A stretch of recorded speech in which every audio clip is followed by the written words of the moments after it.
This is the amazing site of Sussita, Hippos. It's a Greek and Roman city, and it's above the east side of the Sea of Galilee. It's high above the area, very steep, very well protected from all sides. And we're going to explore the site.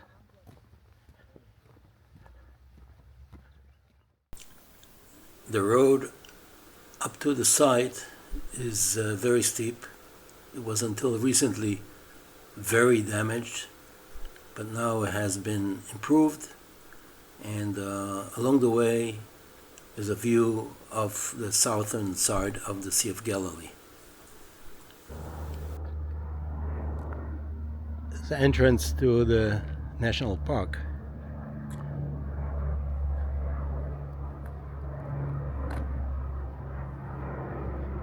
This is the plan of the city. We're over here, and we will climb up and toward the city.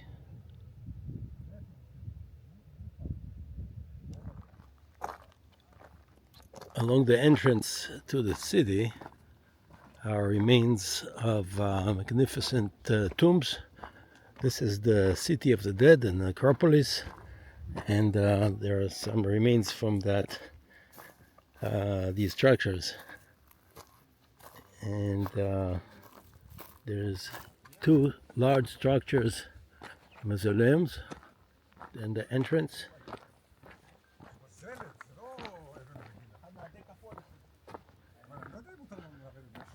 There's also sarcophag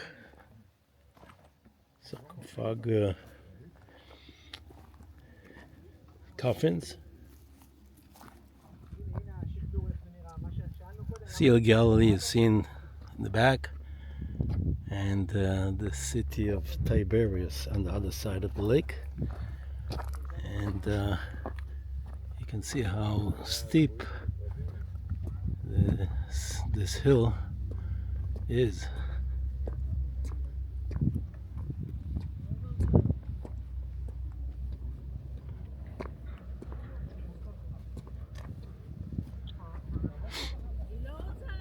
Up on the hill, statue of a horse.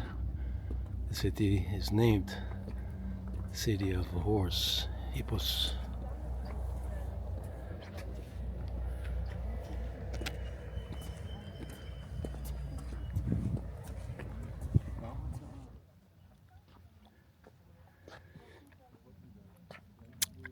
This is an illustration showing how the water entered into the city.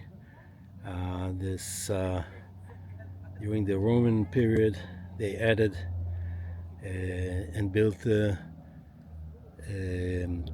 two aqueducts, and each of the aqueducts 24-kilometer long. The aqueduct used a siphon type solution where the water passed the valley and went up to the hill using these building blocks, creating the siphon. You can see how they were designed. These are basalt stones, each one connected in a modular way, one to each other. There are some holes on the top to clean that section, but basically there is a vacuum. One connects to each other, and the water, when it was pulled into this aqueduct from the top of the valley, top of the hill, and going down to the valley and then up into the hill, then the siphon carried the water by that means into the water system.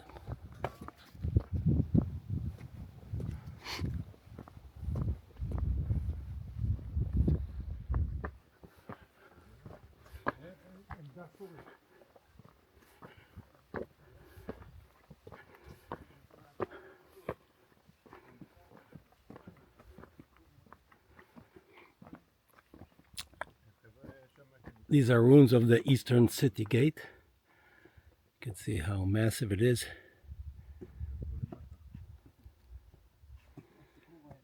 Beautifully constructed.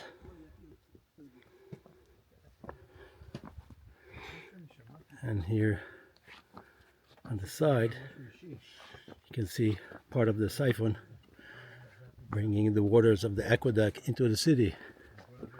This continues all along this road, the main street of Hippos.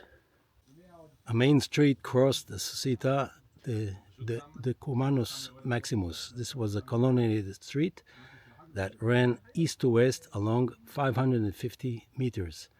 A number of streets running north to south crossed it in right angles and created the layout of the city's houses. This is the cargo.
Veneration of holy relics, the Christian saints. The first Christian saints were martyrs, Christians, believers who were persecuted and died for their faith. The belief that the physical remains of saints have miraculous powers led many churches to compete for the right to possess such sacred relics and to display them to the congregation as part of their rights in the church.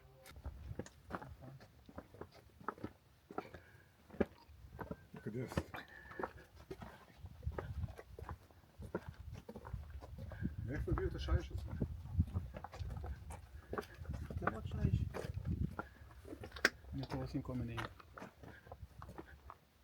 Some restoration works here.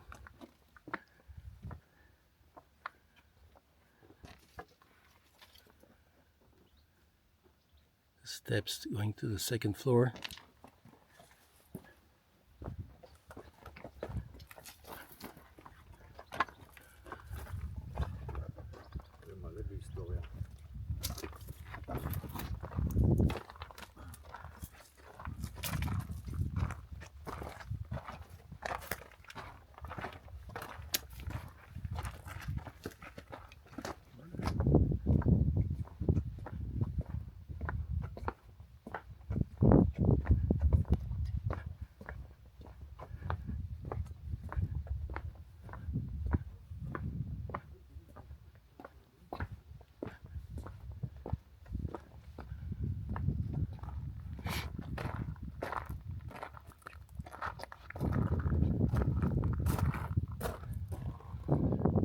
This is the Forum. Forum is the main urban plaza, situated in the center of the city when it was at its zenith, and was its most important and vibrant gathering place. On the western side of the Forum stood the Kalib, an open air called Temple to the Emperor. The impressive granite columns that surrounded the Forum, which were almost 5 meters high, were brought here in their completed form from Egypt and Asia Minor.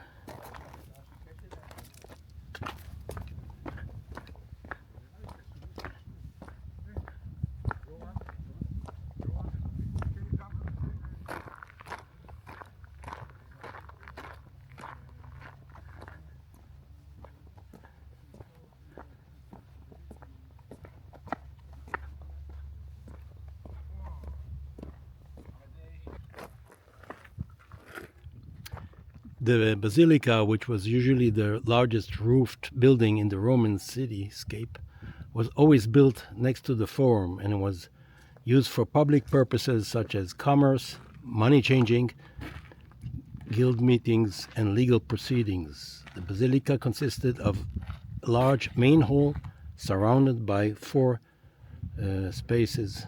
aisles. 4 rows of columns supported the gabled roof, which rose to a height of 17 meters. And this basilica, one of the best preserved in our region, could accommodate at least 500 people. It was built at the end of the 1st century CE and collapsed in the 363 CE earthquake. Now we're seeing just a reconstruction of the basilica. But you can see wall painting. Wall painting? Wall painting at the bottom of the side. So it's a plaster and painted plaster. Painted plaster. Okay.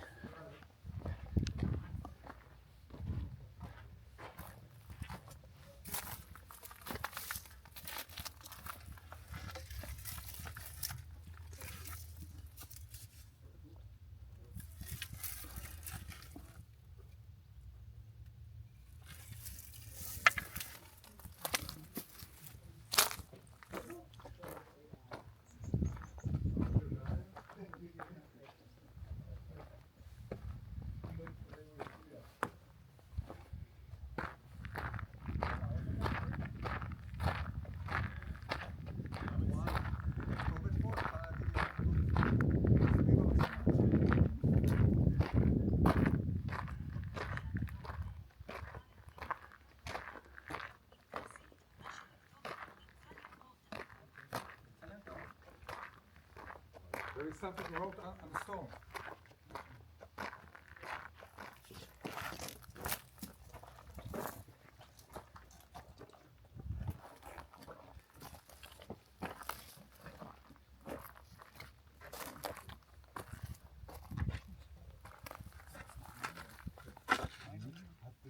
It's like an inscription here.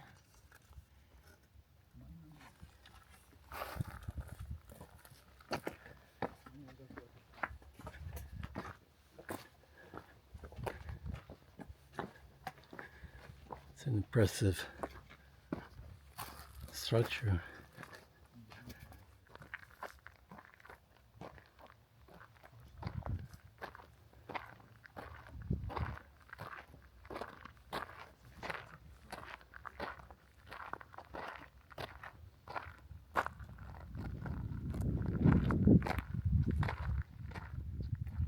remains of the roof. You can see the roof tiles here. Ceramic roof tiles. Left on the side here. Okay. And very impressive, those basalt round stones here. Quite big. It's like a decorated wall. And there's a mix of two different stones we have here, both limestone and basalt, creating a really nice appeal on the wall.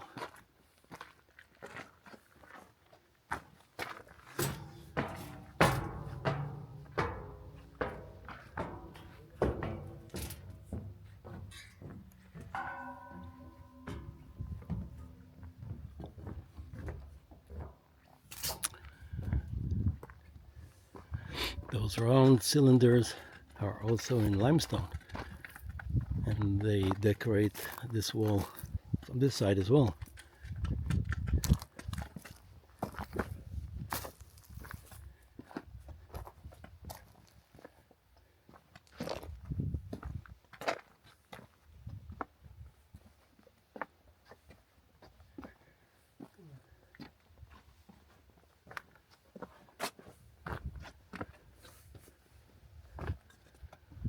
Yet another church.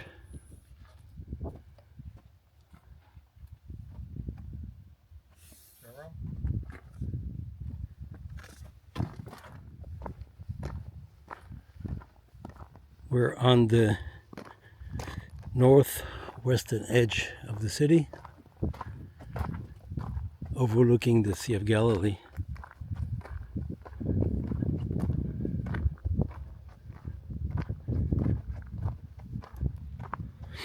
Beautiful structures, churches, and other public buildings. And for here is the descent from the hill on the northern side, and the Sea of Galilee below. And on the other side of the lake is the city, the Roman city, now Israeli city, that was built on the west side of the lake, Tiberias, which was built in honor of the Roman Emperor Tiberius.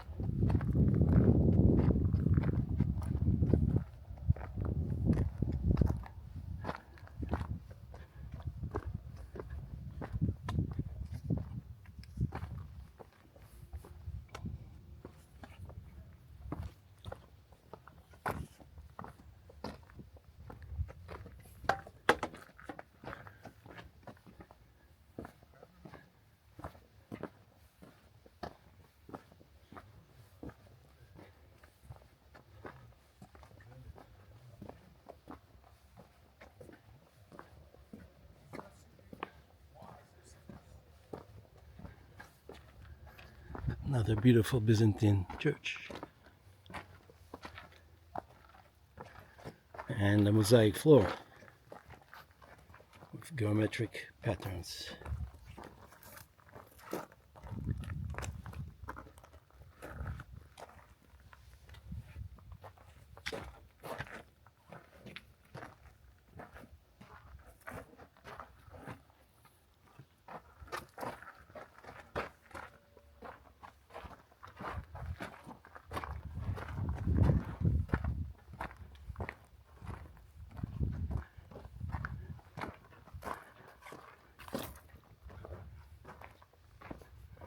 This is the central apse,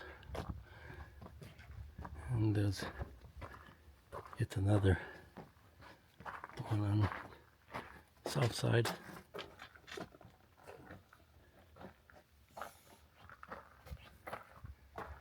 The floors were laid with mosaic.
This is the southwest corner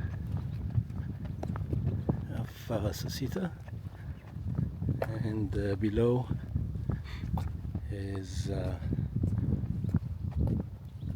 Sea of Galilee and Ein Gev, Kibbutz Ein Gev, to the west of us.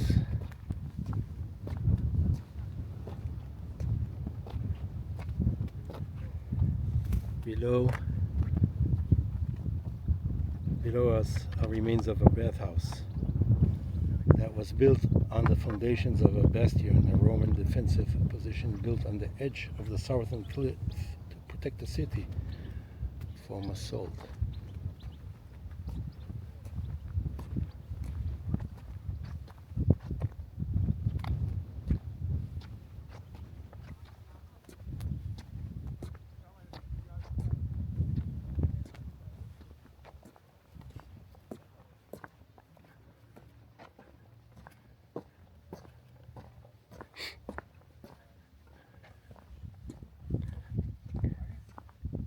This pillar is collected from this side, placed on the side here. Some of them were smashed in the 749 earthquake.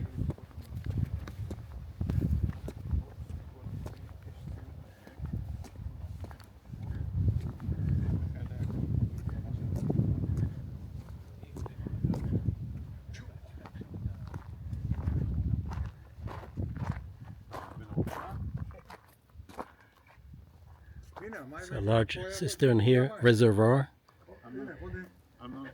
Oh, sorry, English. The water came from here. Okay, Ofer, what is this? This is a reservoir, probably one of the biggest in the site. The reservoir. To conceal themselves from the nearby Syrian lookouts, Sussita's Israeli defenders turned the ancient Roman reservoir into their main bunker and the center of the life of the mountain. On the eve of the Six-Day War, June 67, Mortar Battalion 336, which was sent to assist the forces in the battle for the Golan, took cover in the reservoir. During the battles, although the fighters were under direct Syrian fire, they continued to shoot the mortars.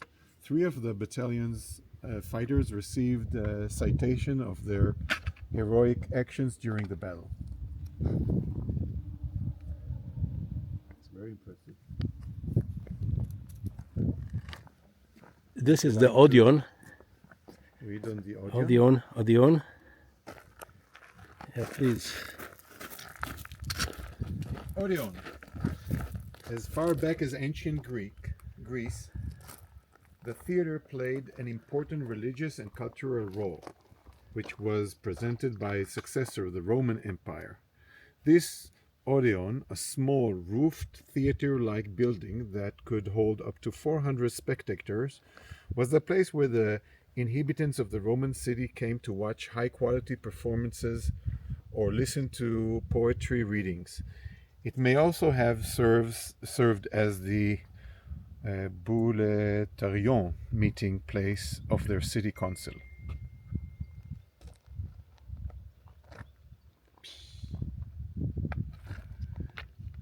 This was a recent discovery in our archaeology excavations, and But I would build it the other way around, so that the spectators would see the Sea of Galilee. But it's built as if the spectators are looking. The Sea of Galilee is at their back. that's right. It's very odd.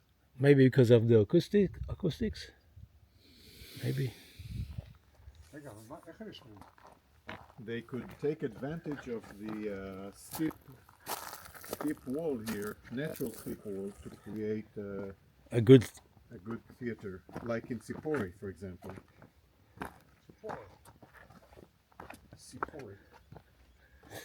There's another Odeon in Afek as well. Antipatris have also a small theater like this, also an Odeon.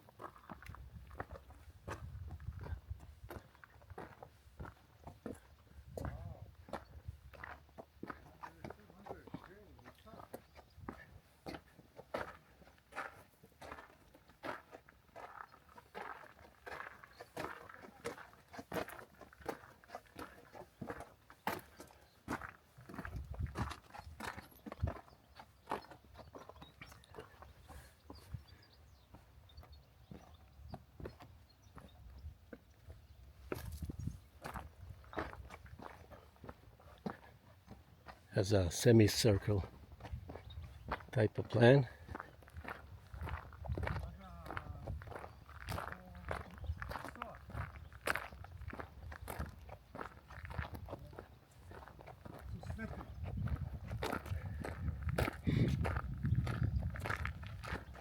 And from here starts the serpentine access road from the west side.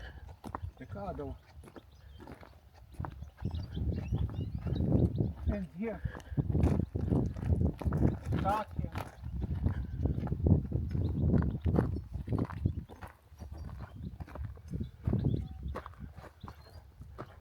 Yeah, so this is the main street, and this is a cross road.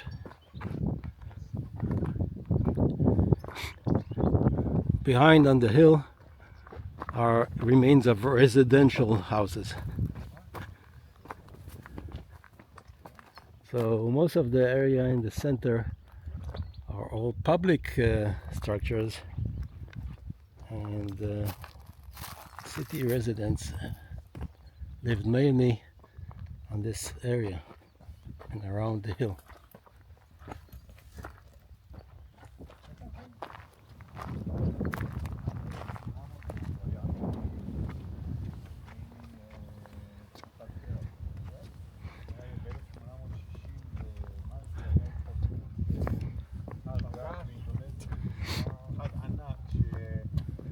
My three brothers were touring the site of Sussita.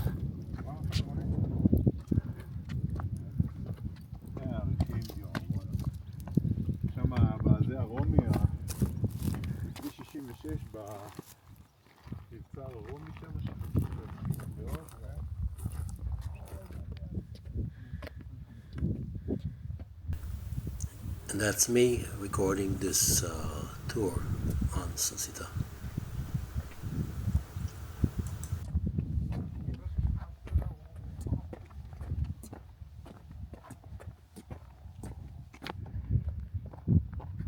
This is the cathedral, and inside you can see those columns that were toppled by the 749 earthquake. This earthquake was massive, causing the roof to fall down and breaking the columns. Amazing.